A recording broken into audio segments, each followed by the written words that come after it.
Hey everybody, what is going on? Hexlex here. I got another Master Duel video for you. Coming at you with some more Kewl Toon. I definitely wanted to revisit this now that the Elfnote pack has been out for a while and see if this is still just the best deck in the room. I think it probably pretty likely is, but anyway. This is a really weird duel because our opponent selected to go second. But they're on an Exosister deck that isn't really built to go second. So I think that might have been a misclick, but in turn, if you look at our hand, obviously this is not a hand built to go first. So now we have to pass back to them. So this is extra awkward. Now it's like my opponent had their mistake, I'm assuming it was a misclick, undone, and they get to draw an extra card and they get to battle this turn. So they're going to start with Exosister Irene, and I am actually going to use Effect Veiler on it. Normally I wouldn't Veiler a simple draw one card effect, but they had to put back an Exosister card to activate it, so if I Veiler this, they're going to be down on advantage overall. Plus I have Gamma if they end up actually like doing other monster effects I really need to address, as well as Imperm, so I'm totally fine using Effect Veiler. If I only had Veiler and like, you know, one other hand trap, like a Veiler and an Ash Blossom, and that was it, I don't think I would use it against Irene here. But again, not only do I have multiple other hand traps, but two of my other ones will even also negate monster effects. So I'm totally fine to use the Veiler here. Alright, they're going to special summon Ellis, and then they're going to overlay into the Michaelis. They're going to activate Detaching. I'm going to use Gamma. Ideally, I would have used the Imperm first, but now I can still use it here since they have Ghost Spell. But I thought it was fine because they've already used their normal summon, and obviously I don't want this Michaelis to stay on the field, so that's the reason why I was fine prioritizing Gamma over Imperm in this situation. But obviously they had the negate for Gamma, so Imperm was still handy here anyway. Now, the Kewl Toon, unfortunately, does not get to do anything here because I cannot normal summon Gamma. If I could get this Gamma on the field, I could sack it for the Kewl Toon, but no dice. And Droll and Lockbird is not a tuner, so no dice there either. They're going to go for the Exosister Betrayal, adding the Martha from deck to hand, as well as the Sophia as well. Discarding a Droll and Lockbird. I'm going to use Droll and Lockbird myself to prevent them from doing any more searching. Now they're going to use the Betrayal effect to banish my Droll, which is totally fine. They're going to activate Martha. We get to use our Gamma here. We're going to negate and destroy the Martha. And now all they have is the Sophia. They do have the face down card though, which ends up being Returnia. They're going to use Returnia to banish my Driver before swinging in with the Michaelis, but now they're out of cards in hand or face downs, so if I get just one start, or any tuner here really, I'm good to go. And Kewl Toon Synchro definitely qualifies. Yeah, it's not even just a starter that I need here. It could be any of my hand traps that's also a tuner. Alright, Kewl Toon, we're going to extra normal summon the Q for Mix. Mix gets to add Recco. No point in going for Rotary because our opponent doesn't have any cards in hand, so Rotary wouldn't get to search a spell or trap card here anyway, but yeah, now that I've got my Kewl Toon engine going, we are more than good to go.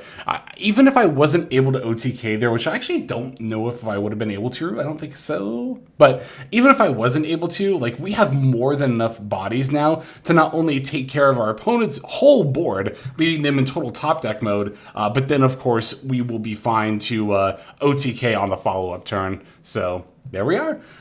Bit of a grind game against Exosister. A very weird one, just because we bricked so hard, despite our opponent letting us go first. We were not able to take advantage of that, but we were still able to win nevertheless. Okay, here is the next replay. Alright, we're going to be going second for real this time, after losing the coin flip, and we're going to be up against Kashtira here. Scary Kashtira. No, I'm not worried about them at all. Okay. We got the Veiler and the Gamma. I love this Gamma. I know a lot of people don't like Gamma because they don't like opening Driver, but I cannot get enough of Gamma. Our opponent's going to set 2 and pass here. Definitely indicative of a Kashtira deck not being able to make plays on turn 1. Bit unfortunate for them, but we're going to go Rotary, reveal Recco, and then normal summon. Our opponent's going to flip up Skill Drain. which is obviously pretty bad for most combo decks. However, Cool Tune can actually play around a Floodgate like Skill Drain really, really well, because Skill Drain, while it negates the effects of all face-up monsters on the field, negating the effect does not actually prevent Cool Tune monsters from being able to use a monster in hand as synchro material. So what I'm going to do here is I'm going to tune Reco plus Rotary into Trackmaker. Now we're going to activate the effects of both Rotary and Reco. And you'll notice that I'm going after the face down card to destroy and not the skill drain. You'll also notice that I'm still activating Trackmaker's effect. You might be wondering what exactly I'm doing here. Well, I'm going to bounce the skill drain with Trackmaker. So I actually want to take care of the face down card first in case it's another Floodgate, or it could be like a Solemn Judgment or Warning or something. I don't want to have to deal with that. And I know I can bounce the skill drain here. The reason I activated Trackmaker at the end of the chain link was to chain block my effects. That way, even if my opponent has a card that responds to a monster effect, they would only be able to respond to Trackmaker, which is already being negated anyway. Alright, so yep, chain blocking with the Trackmaker, again, even though it's negated. Now Reco pops the face down card, which is super poly. I'm so glad I did that. Okay, our opponent's hand went by fast, but it was Retaliating Sea, Triple Tactics Talent, and Kashtira Birth. So they don't really have that many live plays here. The Retaliating Sea is worth noting because we have cards like, you know, the Synchro Overtake and whatever, but that's probably about the scariest thing they've got here.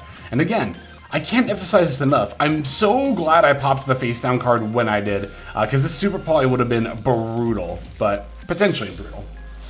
But now I'm going to tune the Trackmaker with the Ghost Bell in my hand in order to make Zaylin. And then now, as mentioned before, we can use Trackmaker's effect and bounce the skill drain, and now my cards are no longer negated. So now we can go normal summon Mix, Mix for Q. I'm going to tune Mix plus Q into the Remix. And I'm going to end up making a pretty bad misplay here in a second. But first, we're going to activate Q, banish Ash Blossom, leave the second Kashtira Birth on top. Now, I was like, hell yeah, I can go for lethal here. We're going to add Reco and make back-to-back, but then I wasn't able to do that. And it's like, what? But of course I wasn't able to do that, because Zaylin cannot use a monster in hand as material. Zaylin is not actually a Cool Tune monster. I don't know why, this is the biggest and most consistent misplay I make when playing this deck. I always assume that Zaylin can use a monster in hand, but it can't. Don't make the same mistake I always do. Please don't make that same mistake. But it's all good. Yeah, we know our opponent's whole hand, and they can't do anything with what they've got, and they know it too, so they're just going to concede. Like, their hand is, again, 2 Kashtira Birth, the skill drain we bounced, Triple Tactics Talent, and Retaliating Sea. So even if they want to reset the skill drain, that they're just going to lose when I swing in for lethal, or when I activate Remix and pop all their stuff anyway. So there we go. There's that game there. Let's go into the next duel. How about another going second game? This time we're going to be up against K9 DoomZ. You know, it's funny, I actually pulled one of the DoomZ URs as a Royal, and I've just kind of been hanging on to it, but I don't know. I'm legitimately kind of thinking of dusting it. But we'll see. I know DoomZ is going to get more powerful when the Power Patron stuff comes out, and I might end up springing for the deck then. I mean, I really only have to craft the 2 Drasteas to be able to play it, but it's just like, the question is more like, do I want to play DoomZ? But anyway, speaking of Drastea, there is the UR there. We're going to equip a couple of the DoomZ commands and then pass back over to me. Doesn't look like much of an end board, of course. With DoomZ, they are going to be able to still utilize their effects. We've got the Gamma yet again, but I don't think we're going to be able to make use of it before we get a monster on board. But we're going to try. We're going to go Rotary, Extra Normal Summon, Veiler. They're going to chain the Drastea effect, and then that's going to let them overlay into the Drestius? Drestius. Yeah, there's only one I. Drestria, so the R is before the I see. Yeah, this is the monster I pulled a royal copy of. I've got a royal copy of this one, but again, I don't know if I really want to play DoomZ or not. Anyway, we're going to start synchro summoning here. I'm making the Trackmaker with the Rotary. They're going to chain the Drastrius effect, negating my Trackmaker and equipping it. However, we do still get to use the Rotary effect. We see they have Ash Blossom plus another one of their DoomZ monsters. We're going to add Cool Tune Synchro, which we're then going to use. They're going to, of course, chain the Ash Blossom, but then we get to use our Gamma. All right, so very, very glad that we have access to Gamma here. And as soon as I saw the Ash Blossom in hand, I was like, oh, hell yeah. We are doing this. So, gonna add the Q, normal summon Q, because remember, all my normal summons up to this point have been extra normal summons off the rotary, and I actually don't know if I've used JJ Cooltoon's extra normal. I think I did though, but anyway.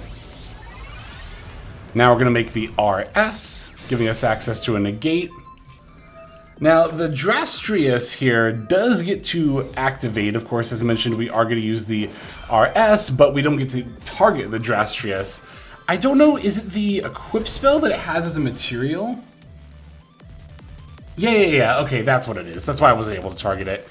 They do get a buff as well, however, which means I'm not able to run over it quite as easily as I was before, until I load up my graveyard with some more tuners, that is. So, gonna make the Visus Omri Terra here. Then I'll activate to buff. Swing in with the Omri Terra. I suppose I didn't necessarily need to activate to buff there. I could have saved my Omri Terra. Sacked the Q instead for the mix, and then made remix with the Omri Terra still in play.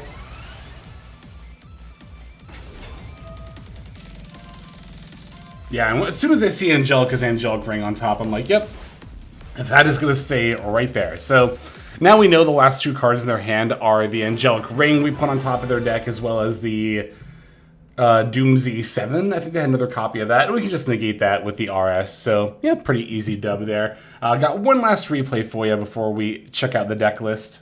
And for this final game, we are going to be up against Elfnote. So, getting to play against the new meta deck on the block. But as mentioned, I think Cooltoon is still just stronger, having come out at full power here. And we have yet another hand of Gamma. I didn't even realize that all these games opened with Gamma in hand. Maybe that's why I like Gamma so much. Card just is glued to my opening hand. As you saw in that first show, we did open Driver as well, but... Anyway, they're going to imperm the Q. I mean, look at my hand. I obviously don't care at all. We're going to go with the Duelist Genesis for follow-up here, getting Synchro Overtake, because I thought, yeah, they might fire off a Droll and Lockbird here. I guess to be fair, Q plus Rotary would have been better playing into that, right? Because that would have set up Trackmaker, JJ Cooltoon, and Cooltoon Synchro. Yeah, I definitely should have done that if I was thinking about Droll and Lockbird. Which I wasn't, to be fair, in the moment, but yeah, that was a misplay on my part. But we do still get to go Q plus Mix here in order to make the remix, and then now we can use Q to look at the top two cards of their deck. Ghost Bell and Crossout. I'm going to banish the Bell and leave the Crossout there. Rotary did not get to look at our opponent's hand in this scenario, so I don't actually know what's going on in there. But they're going to lead with the Forbidden Droplet, sending Crossout plus Nib in order to negate our two cards. And they special summon Elfnote Fortuna. This was a massive misplay on their part, IMO.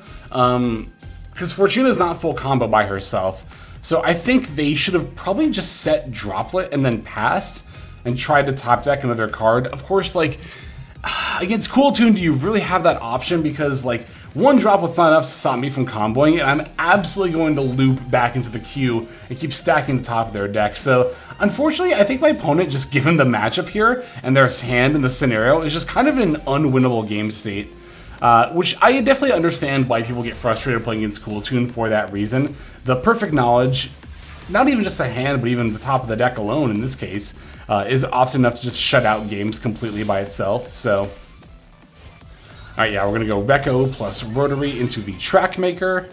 We get to activate the effects here to search and pop the Rhapsidia, leaving them with only Fortuna as we go to then, obviously, full combo. So, that is going to do it for the replays, and now let me show you my updated deck list. Okay, so here's my current Cooltoon list. It's, in all things considered, it's still fairly similar to the list I was on before. The big difference, I'm only on one clip now. For a while, I was playing 3 clip. My thought process behind it was that, oh, clip is as good as any hand trap, because you can either go into RS or Crackle on your opponent's turn and disrupt your opponent, as well as you could also disrupt them with the Cooltoon effects that activate when they're used as synchro material. But the problem with that is that you don't always get to summon RS or Crackle, because you won't always have the right other synchro materials in hand, making it kind of situational. And even then, like, RS, so if you open exactly Clip plus Reco during your opponent's turn 1, then yeah, going into RS on their turn is obviously really, really good. Crackle can be good, but even with the extra deck rip where you get to look at your opponent's extra deck, that's very rarely enough by itself to completely stop any plays your opponent has, like, whatsoever. And other hand traps are, in that regard, not only more effective, but also just more efficient, being useful just by themselves and not, again, requiring another monster in your hand. So, yeah, going down to 1 clip, plus just looking at cool tune lists that are doing well in a ranked ladder, like top 10 of rating duels and, you know, doing well in tournaments, like, it definitely seems like 1 or 2 clip is a lot better than 3. So down to 1 clip, and I've been liking that quite a bit. I think this list might actually be from the top 10 rating duel list card for card. I usually try to credit the person when I do that. I think I forgot to this time, so apologies there. Yeah, I think this was like the 5th or 6th place list or something like that. Yeah, shoot, I'm really sorry. I should have put that person's name here, but yeah, I mean, it's still got a lot of the stuff you'd expect to see. Our Duelist Genesis to grab either Synchro Overtake or Cool Tune Synchro. Pot of Desires becoming very, very popular, again, in the current metagame. Obviously used in this, used in a lot of Sky Striker builds, because a lot of the current decks right now just play a lot of 3-ofs, and the Cool Tune is no exception. We do have a few 1-ofs. The Clip is probably one of the more notable ones, as well as like our Cyframe, Gamma, and Driver. But if you look, that and JJ Cool Tune is really about it. So unless we banish like exactly Clip and Cool Tune, JJ Cool Tune that is, unless we banish both of those, there's really not an outcome of Desires that I feel bad about. And even then, depending on the hand, losing access to these 2 1-ofs is not a big deal at all. A lot of Cool Tune hands can still just put out full combo end board and or stop the opponent without access to either of these cards. So I think Desires is actually quite good in this deck. Obviously, the Gamma and Driver, as much as I do like them, are like very, very optional. You could totally swap them around for other like off-engine hand traps here. Triple Tack, obviously an amazing card. Would love to have a copy here. Ghost Ogre is actually pretty solid in the current metagame. It has its uses in the mirror match, right, against stuff like JJ Cool Tune, but it's really, really good against Elfnote, which is obviously really popular, being able to pop their continuous spell and trap cards.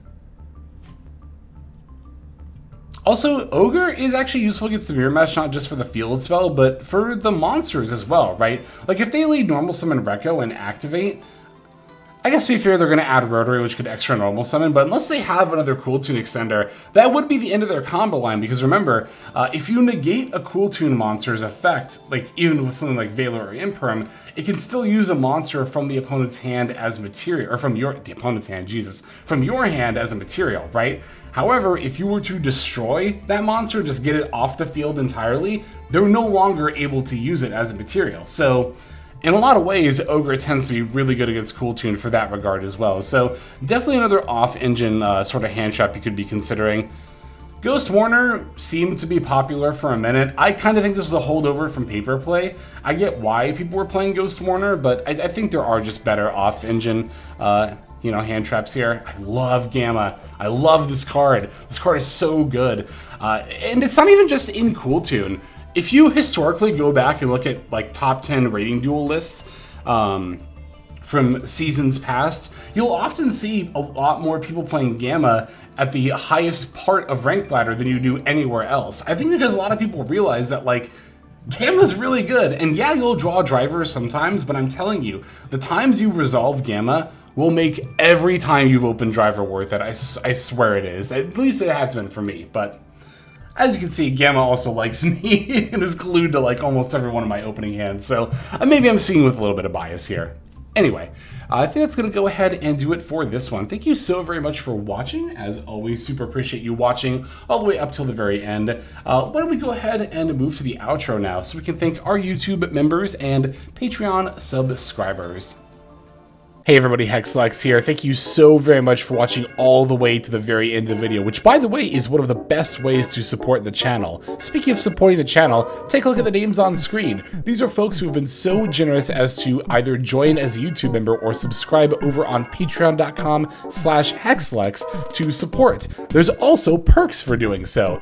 If you would like to see YouTube videos early, as well as some exclusive videos that get uploaded to YouTube, but for one reason or another I decide not to publish, definitely go ahead and hit that join button to see content early, as well as some exclusive content. If you're looking for more exclusive content, over on patreon.com, I upload exclusive videos that are not posted on YouTube just about every single day. Whether you choose to subscribe over on Patreon, join as a YouTube member, or simply continue to watch, your support is greatly appreciated. Thank you so very much. But for now, this is Hexlex. I am signing out, and I hope that you have a fantastic day.